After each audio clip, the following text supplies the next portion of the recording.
Have you ever felt like your brain is turning into mush from endless scrolling? Maybe you've caught yourself in the middle of an Instagram marathon, wondering where the last 2 hours went. We're talking about something that secretly affects many of us: brain rot. Brain rot isn't some scary disease from a horror movie. It's what happens when you spend too much time on mindless activities, like scrolling through social media, binge-watching videos, or endlessly clicking on clickbait. You know that feeling when you've watched so many TikToks that you start dreaming in 15-second clips? That's brain rot creeping in. Picture this. It's a typical Tuesday afternoon, and you're trying to study for an upcoming exam. Your textbooks are spread out, you have a nice cup of coffee, and your laptop is ready. You're determined to make this study session count. Just as you're about to dive into Chapter 3, your phone buzzes. It's a message from a friend with an Instagram reel that looks hilarious. You think, I'll just check it out for a quick laugh. You open Instagram and watch the reel, but then you swipe up to see the next reel, and the next, and the next. Before you know it, you're deep into the Instagram reel rabbit hole. You've watched a dancing dog, a cooking hack you'll probably never try, and a prank video that has you in stitches. Time flies when you're having fun, right? You glance at the clock and realize an hour has gone by. 1 whole hour. Your textbooks are still lying there untouched. The coffee is now cold, and you can't remember what you were supposed to be studying in the first place. That's brain rot in action. You try to get back into your study groove, but it's hard to focus. Did you know it takes about 20 minutes to regain full focus after a distraction? Every time you pick up your phone, you're setting yourself back even further. This scenario doesn't just affect your study session, it starts to spill over into the rest of your day. You decide to take a break from studying and grab some lunch. While you're eating, you absent-mindedly scroll through your phone again, this time on YouTube. By the time you finish your lunch, another hour has passed. You were supposed to go for a jog to clear your mind and get some exercise, but now you're feeling sluggish and unmotivated. You decide to skip the jog and just chill on the couch for a bit. You turn on Netflix and start watching a new series. 3 episodes later, you realize the entire afternoon has slipped away.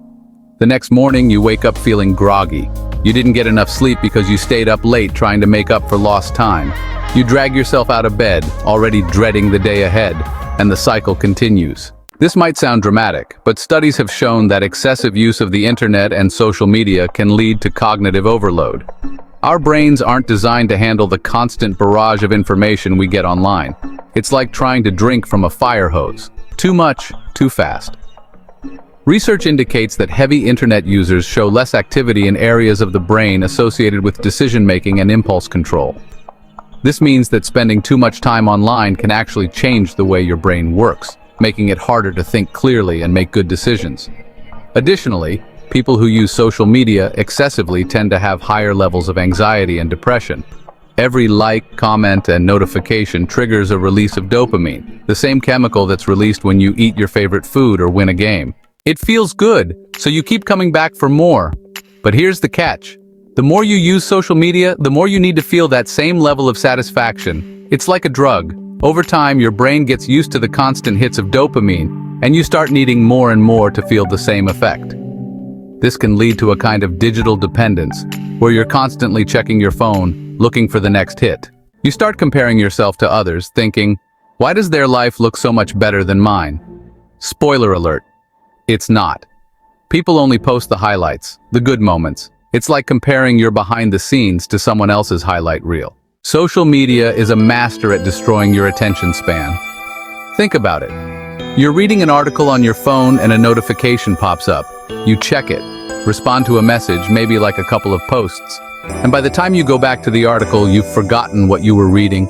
This constant interruption trains your brain to be easily distracted. Ironically, social media can make you feel more isolated. Sure, you're connected to hundreds of people, but how many of those connections are meaningful? Studies have shown that the more time you spend on social media, the more likely you are to feel lonely. You're replacing real-life interactions with virtual ones, and that's just not the same. Humans are wired for face-to-face contact, for hearing someone's voice and seeing their expressions. Okay, enough doom and gloom. Let's talk about how to keep our brains sharp and healthy. Trust me, it's not all bad news. We can outsmart brain rot with a few fun and practical steps. You know that feeling when you're scrolling through Instagram and see your high school friend's vacation photos from Bali? The one who always looks like they've just stepped out of a travel magazine? while you're sitting on your couch in sweatpants surrounded by empty snack wrappers? Total mood killer, right? Here's what you need to do. Unfollow those accounts that make you feel like a potato. Seriously, you don't need to see Karen's perfect family pics or Jeff's insane six-pack abs every day. Instead, fill your feed with stuff that actually makes you happy. Call a friend, go for a walk, join a club, do things that actually make you feel connected. Picture this. You're at a coffee shop, and instead of being glued to your phone, you strike up a conversation with the person next to you. Maybe they're reading the same book you love, or they have a cute dog with them. Instant connection, right? Or how about joining a local club? Sure, it might feel a bit awkward at first, kind of like the first day of school all over again. But soon enough, you'll look forward to these meetings, sharing laughs and making new memories. Trust me, social media can't replace the feeling of a real human connection. Remember the last time you had a deep conversation with a friend over coffee? That feeling of being truly understood and connected? You won't get that from liking a post or sharing a meme. Engage in activities that require your full attention and bring you joy, like reading a book, playing a sport, or picking up a new hobby. Anyway, that's all. Thank you for watching. Love you guys.